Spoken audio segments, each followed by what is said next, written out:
पत्थर नदी का रास्ता रोक नहीं पाता है, नदी पत्थर को चीर के निकल जाती है।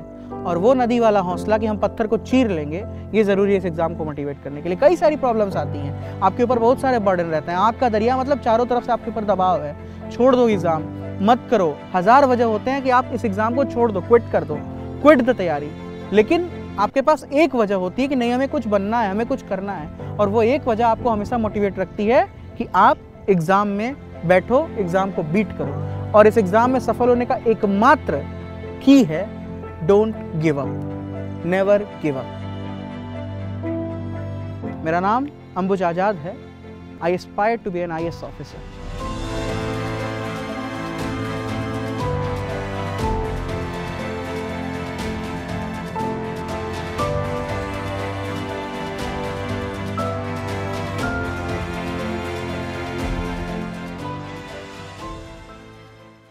नमस्कार, हम अंबुज आज़ाद उत्तर प्रदेश के एक छोटे से ज़िला मिर्ज़ापुर के एक छोटे से गांव तुसवा के रहने वाले हैं। हमारे परिवार में हमारी माताजी हैं, हमारे पिताजी हैं, छोटा भाई है और छोटी बहन है। हम लोग बचपन से ही पिताजी ने बहुत मुश्किल से हम लोगों को पाला है। शुरू में वो कोचिंग पढ़ाया करते थे, शादी जल्दी हो गई और बच्चे भी जल्दी हो गए, तो इसलिए वो कोचिंग पढ़ाया करते थे। कोचिंग पढ़ाते पढ़ाते फिर वो वर्कशॉप में लेबर इंचार्ज के रूप में काम करने के लिए गए। जब वहाँ वो काम करने के लिए जाते हैं तो वहाँ भी कई सारी चुनौतियाँ होती थी। लगभग 14 साल बनिया की नौकरी करके हम लोगों को उन्होंने पाला पोसा। और उसके बाद फिर एक लंबे समय के बाद जब हम लोगों का समय आया पढ़ने लिखने के लिए, तो काफ़ी दिक्कतें फिर सामने आने लगी कि किस स्कूल में पढ़ाया जाए। तो शुरू की स्कूलिंग अच्छी नहीं हुई थी। तो फिर बाद में जब हमारे बाबा थोड़े से स्टैंड में आए तो उन्होंने सेंट मैरिज में हमारा नाम लिखाया। और सेंट मैरिज से फिर हमारी पढ़ाई लगभग 4 से 5 सालों तक हुई। और उसके बाद फिर सेंट मैरिज में पढ़ने के बाद हमारे बाबा जैसे ही रिटायर होते हैं उसी के आसपास हम भी सेंट मैरिज को छोड़ दिए, क्योंकि फिर फाइनेंशियल दिक्कत एज इट इज़ हो गई। और बाबा और पिताजी का शुरू से सपोर्ट नहीं रहता था, इसलिए दिक्कतें ज़्यादा बढ़ जाती थी। अब दिक्कत वहाँ पे जब सामने आने लगी तो फिर हम लोगों को ये ऑप्शन मिलने लगा कि या तो कोई काम करो या तो खेत में चलो। तो फिर ये था कि पढ़ना है। अब पढ़ना है तो क्या करना है, तो किसी भी तरीके से इधर उधर से गांव में या कहीं भी 12th के लिए डाल दिया कि बस 12th पास हो जाए। जब 12th पास कर लिए तो फिर ग्रेजुएशन करना था। ग्रेजुएशन के लिए मेरी जो इच्छा थी वो IIT की कोचिंग करके IIT वगैरह करने की थी, बीटेक वगैरह करने की थी, टेक्निकल लाइन में जाने की थी। लेकिन मेरे साथ दिक्कत ये बन गई कि कोचिंग कराने के लिए भी घर में पैसे नहीं थे और एडमिशन कराने के लिए भी पैसे नहीं थे, जबकि उस साल हमने UPTU का एग्ज़ाम दिया था और नंबर भी ठीक ठाक आया था कि कॉलेज मिल जाए। बट हमारे पास पैसे नहीं थे कि हम कॉलेज में एडमिशन ले सकें। तो फिर वहाँ से ये हुआ कि फिर ठीक है, किसी भी तरह से पढ़ाई को आगे अगर बढ़ानी है तो BSc करते हैं। तो हमारे एक सर थे, उन्होंने बिना हमसे पूछे ही हमारा एडमिशन करा दिया BSc के लिए किसी दूर कॉलेज में। और वहाँ से फिर हमारी BSc शुरू होने लगी। पढ़ाई लिखाई उस समय तक बिल्कुल नाम मात्र की ही रह गई थी। उस समय तक हमारी पढ़ाई लिखाई बिल्कुल नाम मात्र की ही रह गई थी। और एग्ज़ाम से कुछ दिन पहले कोई गाइड या कोई नोट्स दे दिया करते थे, उसी को रट के हमें परीक्षा देने जाना होता था। और उसके बाद BSc के फर्स्ट ईयर में बहुत अच्छा परफॉर्मेंस नहीं रहा, सेकेंड ईयर में बहुत बढ़िया नंबर नहीं आया। लेकिन सेकेंड ईयर में जो सबसे अच्छी बात हुई वो ये हुई कि हमारी मुलाकात सिद्धार्थ मणिविक्रम सर से हुई। वो मिर्ज़ापुर में BSc पढ़ाया करते थे और उन्होंने ही हमको काफ़ी मोटिवेट किया। और उनकी मोटिवेशन का ये फल रहा कि थर्ड ईयर में एक अच्छे नंबर के साथ हम BSc पास हो गए। एक घटना हमको याद आती है कि हमें पहली बार UPSC के लिए मोटिवेशन वहीं से मिला था। हम गए हुए थे, हम BSc सेकेंड ईयर में थे और BSc सेकेंड ईयर में गंगा मंजरी नाम की एक कंपटीशन होनी थी जो मंडल स्तरीय थी, मिर्ज़ापुर के स्तर की वो कंपटीशन थी। और उस कंपटीशन में हमने भी प्रतिभाग लिखा और हमने अपनी कविता लिखी थी, गड़गड़ गंगे हर हर गंगे नमामि गंगे प्रणामि गंगे। और उस कविता के लिए हम फर्स्ट प्राइज़ आए थे। उस कविता के लिए हम अपने मंडल में फर्स्ट प्राइज़ आए थे। और वो मिलना तो सांसद के हाथों था, लेकिन उस समय वहाँ पे कोई UPSC क्वालिफाइड ऑफिसर मौजूद थे। वो किस रैंक के थे एग्जैक्टली हमें आज तक नहीं मालूम है, लेकिन उनके अटेंडेंट बहुत थे और उनके हाव भाव बहुत बेहतरीन थे। हमें लगा ये कौन है यार, सब कुछ व्यर्थ है, असली इज्जत तो यहाँ पे है, हमको यही करना है। तो मेरे दिमाग में बन गया कि अब हमको यही करना है। तो उस कविता को लिखना, मेरा उस कविता में प्राइज़ जीतना और प्राइज़ लेने के लिए उस मंच तक जाना, ये तीनों ने हमको मिलाया उस व्यक्ति से जो मेरे लिए मोटिवेशन बन गया कि अब हमको भी वो बनना है जो वो है। और बस हमारा भी सफ़र शुरू हो गया कि अब हम यूपीएससी करेंगे। पढ़ाई के लिए बिल्कुल शांति का माहौल चाहिए होता है, जहाँ पे एकदम चिल्लाहटो बिल्कुल ना हो।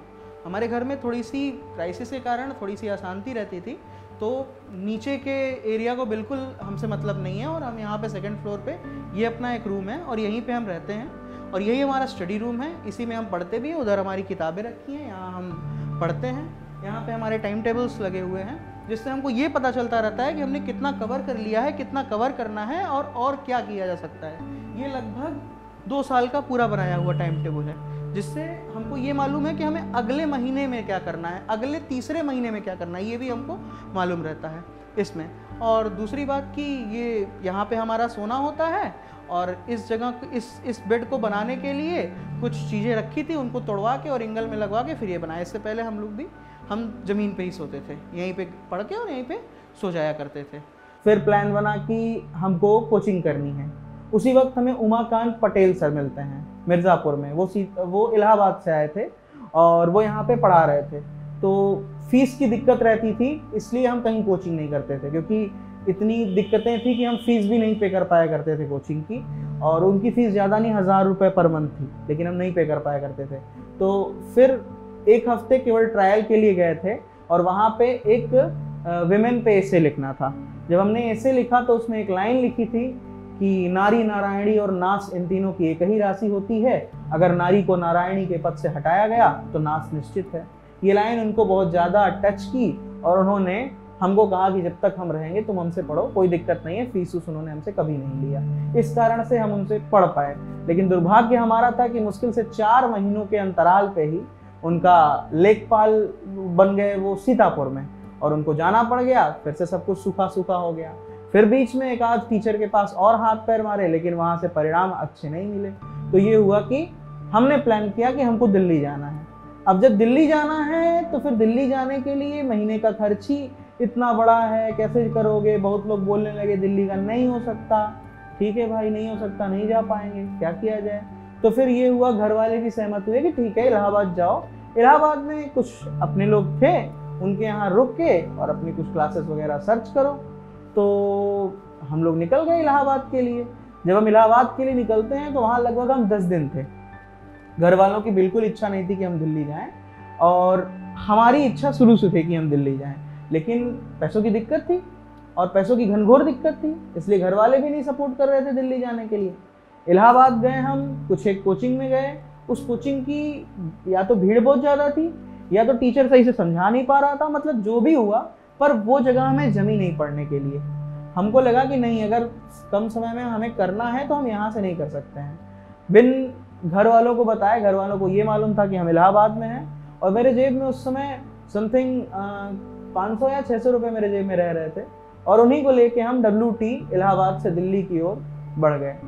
दिल्ली जब पहुंचते हैं तो पहले तो रात में TT से सामना होता है, तो किसी तरीके से किन्हीं हथकंडों से बच जाते हैं। फिर जब दिल्ली स्टेशन पे पहुंचते हैं तो फिर यही दिक्कत होती है, वहाँ भी किसी तरीके से बच जाते हैं। लेकिन जब दिल्ली स्टेशन से हम उतरने लगे तो जो पहली तस्वीर मेरे सामने आती है, वो पहली तस्वीर ये थी कि एक काफ़ी भूखा इंसान और बहुत फटे चीखे हाल में था वो एक डस्टबिन से रोटी निकाल के उसे धो रहा था, और वो धो के उसको खा रहा था। हमसे ये देखा नहीं गया, मेरे पास थोड़ा बहुत खाना जो भी था हमने वो उसको दिया, और देखिए फिर वहाँ से हम निकल गए। हमें कुछ नहीं पता था कहाँ जाना है, बस हमको ये पता था कि हमें IAS की कोचिंग करनी है, और हम IAS की कोचिंग करके ही यहाँ से जाएंगे, अब चाहे उसके लिए जो हो जाए। जब गए थे तो ना मेरा वहाँ पे कोई अपना था, और ना तो मेरे पास कोई घर था, न तो कुछ था। तो फिर पहली रात हमको स्टेशन पे ही गुजारना पड़ा। फिर उस समय अगले दिन ये हुआ कि कोचिंग के लिए आए हैं, कितने दिन स्टेशन पे रहेंगे, और खाने की दिक्कत, पैसे भी बहुत लिमिटेड थे, क्योंकि चूंकि टिकट का पैसा नहीं लगा था तो एक मेरे पास लगभग 500 रुपये बचे थे, और उस 500 रुपये में हमको दिल्ली में कोचिंग सर्च करना था, कोचिंग लेना था, और रहने का भी इंतजाम करना था, खाने का भी इंतजाम करना था। और जब यहाँ से गए थे तो वहाँ पे कोई नहीं, जिसके माथे गए थे उसके नंबर स्विच ऑफ आ रहे थे, उसके अपनी कोई इशू थे।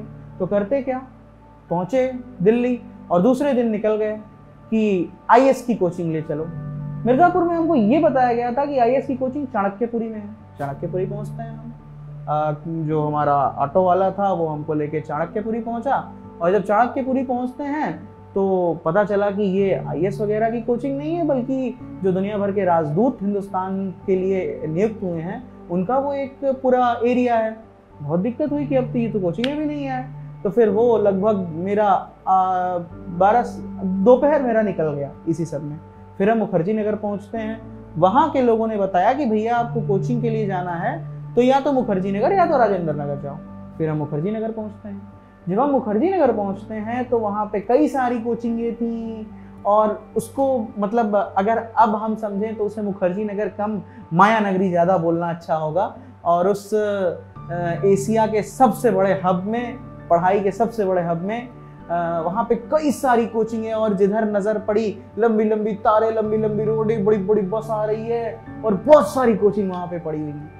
अब जितनी ऊपर करो सिर उतना ऊपर ऊपर बिल्डिंग, और जितनी कोचिंगों को आप देखिए हर कोचिंग के शीशे में आपको अपना मुंह पहले दिख जाता था। और जब वो मुंह अपना पहले दिखता था तो वो हमको सबसे पहले ये परेशान करता था कि इतने बड़े कोचिंग में हम जाएं कि ना जाएं। एक छोटा सा शहर, एक छोटा सा गांव, वहां से हम गए हैं, और ये डर हमेशा पर जाएं कि ना जाएं। वो सबसे पहले तो उस दरवाजे को लांघना सबसे बड़ी दिक्कत की बात थी। अगर आप उस दरवाजे को लांघ गए तो सबसे बड़ी चीज है कि आप अपने अंतस को लांघ गए। जब आप अपने अंतस पे जीत पा लेंगे तभी आप कोचिंग कर पाएंगे। और ये दिक्कत सिर्फ एक हमारी दिक्कत नहीं है, ये दिक्कत उन हजारों लाखों हमारे जैसे छात्र छात्राओं की है जो एक छोटे से जगह से जाते हैं इतनी बड़ी जगह कोचिंग करने। कोई अपने माँ बाबा को ये बोल के जाता है कि चिंता न करिहा हो जाई, तो कोई अपने बाप से लड़ के जाता है, कोई अपने माँ बाप से झूठ बोल के जाता है। सब जाते हैं और एक अच्छे ख्वाब के साथ जाते हैं। हम सब एक अच्छे ख्वाब के साथ जाते हैं, लेकिन फिर वहाँ की परिस्थितियाँ, हर जगह जो जीवन है वो बिल्कुल टेढ़ी मेढ़ी रेखा की तरह जीवन है। ये बिल्कुल सीधा नहीं है, और अगर सीधा रहता तो ये वीडियो गेम ज़्यादा लगता। तो इसी तरह हम भी वहाँ पहुँचते हैं, और जब पहुँचे तो कई सारे लोग, दलाल वगैरह क्या हैं, पता नहीं कितने लोग थे, हमारी कोचिंग में चलो, हमारी कोचिंग में चलो, हमारी कोचिंग में चलो। दिक्कत क्या थी कि उस समय तक मेरे पास सिर्फ 300 रुपये बच रहे थे मेरी जेब में। अब हम अगर उस 300 रुपये को, और हाँ 300 रुपये मेरे पास बच रहे थे, जो कोचिंग में, जो जिस भी कोचिंग में हम गए वहाँ के रजिस्ट्रेशन की जो फीस थी डेमो लेने के लिए वो लगभग 500 से 1000 थी, और 500 से 1000 रुपये हम देंगे तभी हमको डेमो मिलेगा। और बिना डेमो लिए हम संतुष्ट कैसे होंगे कि किस टीचर से हमको पढ़ना है। तो काफ़ी कोशिश किया, कई कोचिंगों में गए, और आईएएस ही करना था तो जहाँ आईएएस पीसीएस लिखा था लगभग सारी कोचिंगों के दरवाजों पे जीत पाई, और उन्हें खोल के अंदर गए, बात किए। और पहली बार था कि हम वो मतलब सुंदर सुंदर लोग, बड़े बड़े लोग बड़ी बड़ी कुर्सियों पे बैठे थे, बड़े बड़े मेज, और वो कंप्यूटर और पता नहीं क्या कान में लगा लगा के सब बात कर रहे थे। पहली दफ़ा थोड़ा सा दिक्कत हुई, लेकिन उसके बाद फिर सब कुछ नॉर्मल हो गया। और लेकिन क्लास अभी, कोचिंग अभी तक नहीं मिली, रात हो गई, कोचिंग अभी तक नहीं मिली। और वो समय था लगभग 9 बजे के आसपास का वक्त था, और हम पहुंचते हैं एक कोचिंग जिसका नाम है सिहांता आईएएस, और लगभग 9 बजे का वक्त था। और उस वक्त वहां पे सब कोई जा चुका था, सिर्फ और सिर्फ वहां के जो भैया देखने वाले हैं वो सिर्फ वहां पे थे। वहां पे उनसे बात होती है और उनसे कोचिंग के लिए बात होती है। तो वो चूंकि मैनेजर नहीं थे तो उनसे ये बात तो नहीं हुई कि डेमो कुछ नहीं। उन्होंने बताया कि हाँ ये हिस्ट्री ऑप्शनल की क्लास चलती है, रजनीश राज सर यहाँ पे पढ़ाते हैं। और रजनीश राज सर वो कुंजी है जो हमारे जीवन के न जाने कितने अनसुलझे तालाओं को खोलने वाले थे। बस निकल पड़े हम। उस दिन किसी तरीके से बीत गया। रात में आते हैं मुखर्जी नगर में, और मुखर्जी नगर में आते हैं तो फिर सड़कों पे किसी तरीके से बीत गए। वहाँ पे एक जगह है बत्रा स्टैंड के पास अक्सर लोग खिचड़ियाँ बांटा करते थे। काफ़ी लोग, या तो कभी मतलब वो पंजाबियों का लंगर लग जाया करता था, तो अक्सर वहाँ से खिचड़ी हम खाते भी थे और पैक करके 1-2 ठो ज़बरदस्ती ले लेते थे कि वो हमें आगे काम देगी। किसी तरीके से मुखर्जी नगर का काम हुआ और 2 दिन हमारे निकल गए। तीसरे दिन मेरी मुलाकात सिहांता आईएएस के मैनेजर से होती है और वो हमको आश्वस्त करते हैं कि आपको क्लास लेने के लिए कुछ भी नहीं देना है, आप डेमो क्लास लीजिए। और डेमो क्लास की जो मेरी पहली टाइम लाइन थी वो 7 दिन तक थी। 7 दिन तक तो हमें ये इस दिक्कत का सामना नहीं करना था, फी पे करिए, लेकिन 7 दिन के बाद फी पे करने की दिक्कत मेरे सामने थी। और तब तक हम ये सोच चुके थे कि अब हम दिल्ली में ही कोचिंग करेंगे, वापस मिर्ज़ापुर अब नहीं जाएंगे जब तक कि पूरी कोचिंग कंप्लीट ना कर लें। घर वालों को इन्फॉर्म कर दिया, 7 दिन का डेमो का हमें टाइम मिल गया। हमें ये मालूम था कि 7 दिन भी जल्दी बीत जाएगा और उसके बाद हमें फीस जमा करना होगा। वहाँ के फीस की शर्तें सख्त थी, लेकिन इंसानों के बीच में सख्तता इंसानियत के द्वारा कुछ कम भी हो जाती है। तो बहुत फ्रेंडली थे वहाँ के मैनेजर अजीत सर, और उनके साथ काफ़ी अच्छा भी लगा, उन्होंने काफ़ी कोऑपरेट भी किया। हम 7 दिन तक क्लास लिए और 7 दिन के बाद मेरे पास फीस नहीं थी। तब तक हम घर पे बहुत स्पष्टता इन्फॉर्म नहीं कर पाए थे कि फीस उसकी क्या है, और घर वाले सक्षम भी नहीं थे। तो हम अपने माँ बाप पे बर्डन भी नहीं बनना था, क्योंकि हमको मालूम था वो इलाहाबाद के खर्च के लिए 3000 रुपये महीने की बोल रहे थे, तो फिर दिल्ली का खर्च तो बहुत ही मुश्किल था, तो हमें बर्डन भी नहीं बनना था। तो ऐसे में क्या करते, लेकिन सिहांता आईएएस में हमें कुछ न कुछ तो पे करना था। 7 दिन के बाद 7 दिन बीतता है, 7 दिन की क्लास लिए, और जब पहले दिन क्लास लेते हैं तो हमारा सामना रजनीश राज सर से होता है। और लगभग अगले 10 मिनट के बाद फ्रांसीसी क्रांति की क्लास चल रही थी, और अगले 10 मिनट के बाद एक बात तो पक्का हो गया कि हमको सिहांता आईएएस में ही पढ़ना है, और उसके लिए हमें अपना खून बेचना पड़े या कुछ भी बेचना पड़े, हमको वही पढ़ना है। और दूसरी बात ये भी पक्का हो गई कि पूरा करके ही मिर्ज़ापुर जाना है। 7 दिन बीतता है, 8वें दिन अपने रजनीश राज सर से पहली बार हम उनके ऑफिस में मुखातिब होते हैं। उनको अपनी समस्या बताते हैं, सर मान जाते हैं। सर कहते हैं ठीक है, क्लास करो, हम हैं, परेशान बिल्कुल नहीं होना है, तुमको सिर्फ अपने क्लास से फोकस करना है। बहुत अच्छा लगा, एक बिल्कुल अजनबी से इलाके में जहाँ रास्ते भी अपने नहीं थी, और सांस लेने के भी लगभग कीमतें चुकानी पड़ती थी। कीमतें इसलिए क्योंकि मुखर्जी नगर में या पूरी दिल्ली में ही सिगरेट पीते हुए लोग ज़्यादा चलते हैं, और हमें सिगरेट से बहुत दिक्कत होती थी, इसलिए हमें ज़्यादा दिक्कतें वहाँ पे झेलनी पड़ गई। एक ये भी इसकी वजह थी, वहाँ पे एक इतना अपना मिला कि वो कहाँ, जिसके गुरु के एक हाथ में छड़ी होती है और हृदय में प्रेम होता है, हृदय में करुणा होती है। तो हमारे रजनीश सर हमारी माँ की तरह हमको मानते थे और पिता की तरह डांटते थे, और उनका ही आशीर्वाद रहा कि वहाँ पे हमको उस समय फीस की दिक्कत नहीं आई। लेकिन फिर घर पे हमने इन्फॉर्म किया कि अब हम दिल्ली आ गए हैं, और 1 महीने बाद हमारे माता पिता आए भी दिल्ली हमको देखने की क्या है, कहाँ रह रहे हैं, क्या कर रहे हैं, सब कुछ ठीक ठाक है कि नहीं है। तो हमारी माता जी से हमारी सबसे पहले बात हुई, और उनको हमने बताया कि सिहांता आईएएस की इतनी फीस है, उतना तो हम नहीं पे कर सकते थे। लेकिन माता जी ने हमसे कहा कि कुछ गहने हैं हमारे, हम उसको बेच देते हैं, तुम अपनी क्लास ले लो, पढ़ना जरूरी है तुम्हारा, अब जब गए ही हो। जबकि हमारी माता जी वो पहली शख्स थी जो नहीं चाहती थी कि हम दिल्ली जाएं। हमारे पिताजी वो पहले शख्स थे जो नहीं चाहते थे कि हम दिल्ली जाएं। संस्थान की फीस बहुत ज़्यादा थी, माता जी ने गहने बेच के कुछ पैसे भेजे। सर ने तो बोला था कि तुम चिंता मत करो, सिर्फ पढ़ाई पे ध्यान दो, बाकी हम हैं, तुम परेशान मत होना। हमें दिल्ली में, अनजान दिल्ली में एक अपना मिल गया था, और ऐसा अपना कि वो बहुत मानता था। सर ने मना किया हमको, लेकिन फिर भी हमने मैनेजर सर को 10,000 रुपये जमा करके एडमिशन लिया और वहाँ पे पढ़ने लगे। सर से पढ़े, क्लास में सर बहुत मोटिवेट करते थे, और सर की जो सबसे खूबसूरत लाइन थी, जो सबसे खूबसूरत शेर हमको प्रभावित करता था, वो एक दिन फ्रांसीसी क्रांति के अंतिम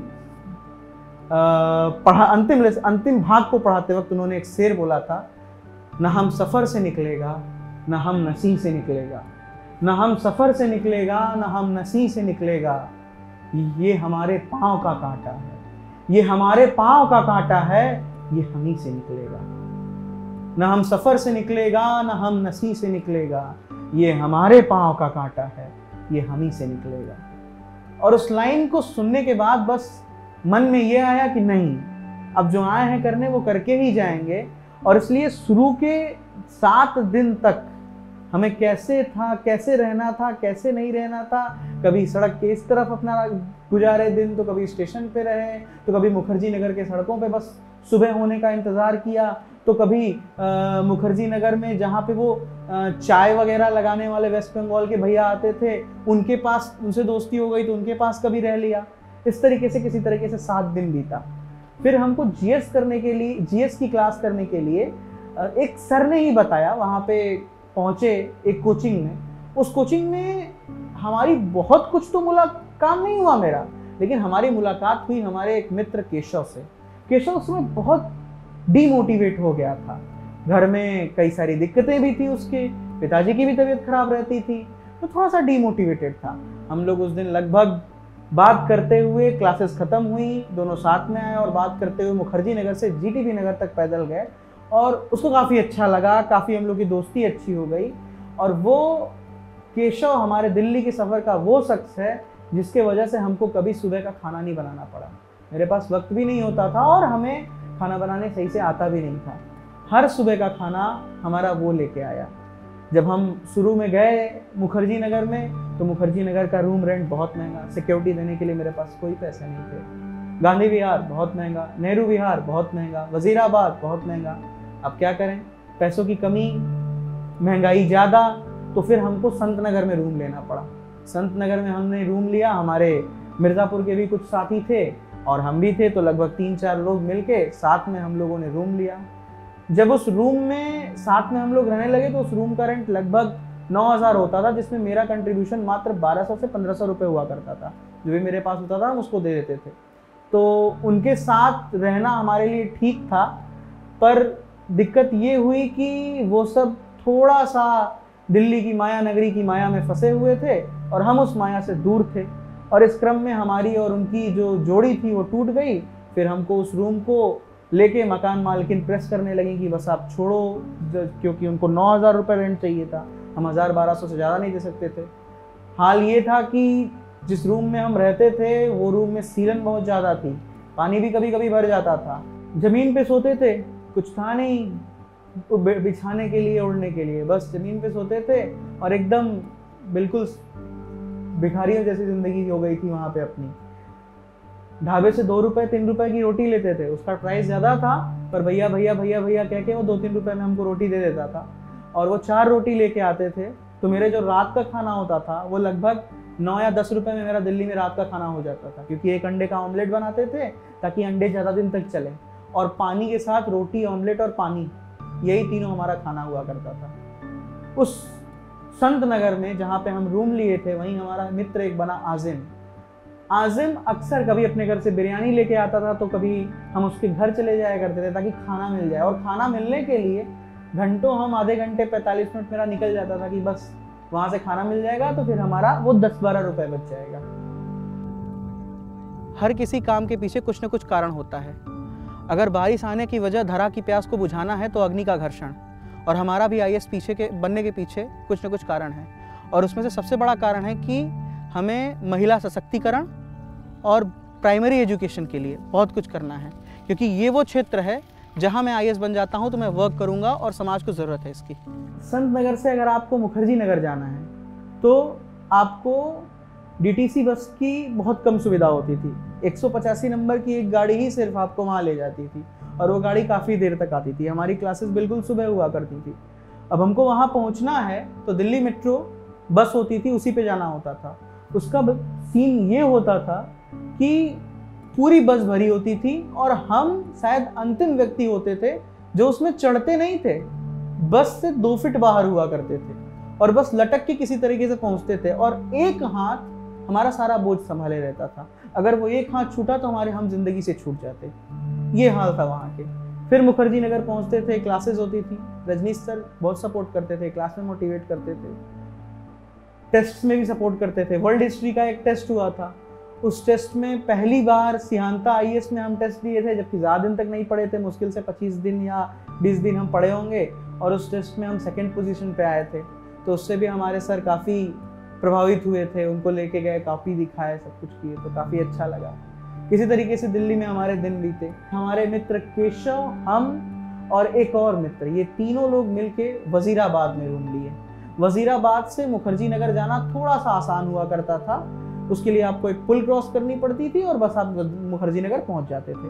वजीराबाद में रहने लगे, वहाँ का रेंट भी लगभग 13,000 रुपये था, उसमें भी मेरी भूमिका 1500 की होती थी, बाकी वो दोनों मित्र दिया करते थे। बिस पर फिर इसी तरीके से मुखर्जी नगर का सफ़र वजीराबाद की रूम में ख़त्म हुआ।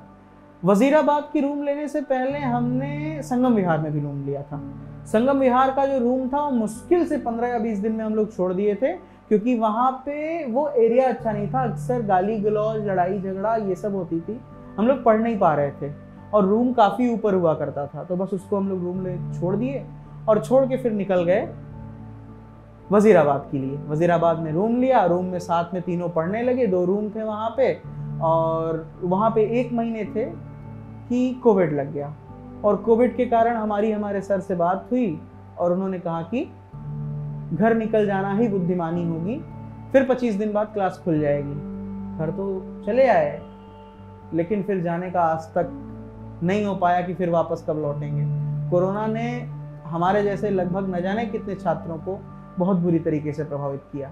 हम मानसिक रूप से असंतुलित हुए, हम आर्थिक रूप से असंतुलित हुए, और जिनकी आर्थिक समस्या शुरू से थी उनकी ये समस्या और गहरी होती गई। इन्हीं गहराइयों के बीच में कोरोना के दूसरे संक्रमण के दौरान हमारी बुआ का डेथ होता है, हमारी बुआ की मृत्यु हो जाती है, और उसी बीच हम कोविड संक्रमित होते हैं। जब हम कोविड संक्रमित होते हैं तो हम यहाँ तक कि अपने परिवार में भी, अपने माँ बाप से भी इस बात को बिल्कुल जाहिर नहीं किए, इस बात का बिल्कुल जिक्र नहीं किए कि हम पीड़ित हैं, और 1 सेकंड के अंदर 7-8 खांसी आती थी, ये सीन हो गया था, बुखार, सब कुछ में पड़े थे, और फाइनल कर लिया था कि कमरे से बाहर नहीं निकलेंगे। अपने दोस्तों को भी बोल दिया कि भाई हम नहीं मिल पाएंगे, व्यस्त हैं, बस मेरा खाना मेरे कमरे के बाहर आ जाता था और हम उसको लेके जो कुछ भी थोड़ा बहुत खा पाते थे खा लेते थे। इसी बीच एक दिन हमारे रजनीश सर का फ़ोन आया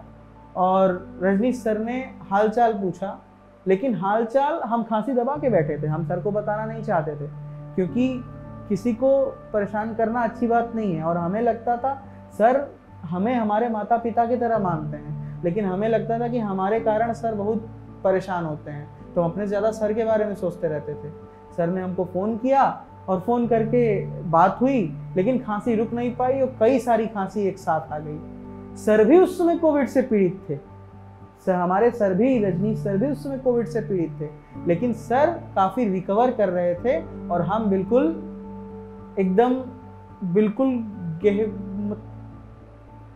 सख्त तरीके से पीड़ित थे कोरोना से। और कोरोना सख्त तरीके से पीड़ित थे। जब सर को हमारे पता चला तो वो अपने एक स्टूडेंट जो कि सिटी मजिस्ट्रेट हैं उनको उन्होंने बोला, और उन भैया ने हमको दवा, ऑक्सीमीटर, थर्मोमीटर और ब्लड प्रेशर नापने वाली मशीन, ये सारा कुछ वो हमारे लिए भेजे, और उसके साथ 5,000 रुपये का सहयोग भी भेजा, दवा भी भेजी। मेरे पास उस समय बिल्कुल पैसा नहीं था कि हम अपने लिए दवा ले सकें, और उस समय हमारे रजनीश सर हमारे लिए संजीवनी बन के सामने आए और उन्होंने हमको जीवन दिया, नहीं तो शायद आज हम आपके बीच आपसे मुखातिब नहीं हो पाते। उम्मीदों से बंधा जिंदा परिंदा है इंसान, वो मरता भी उम्मीदों से है और जीता भी उम्मीदों से है। इसी उम्मीद में हम भी यूपीएससी एग्ज़ाम को क्वालिफाई करने की तैयारी कर रहे हैं, और यही उम्मीद हमको प्रेरणा देती है कि मेहनत करो, संघर्ष करो, कामयाब हो जाओगे।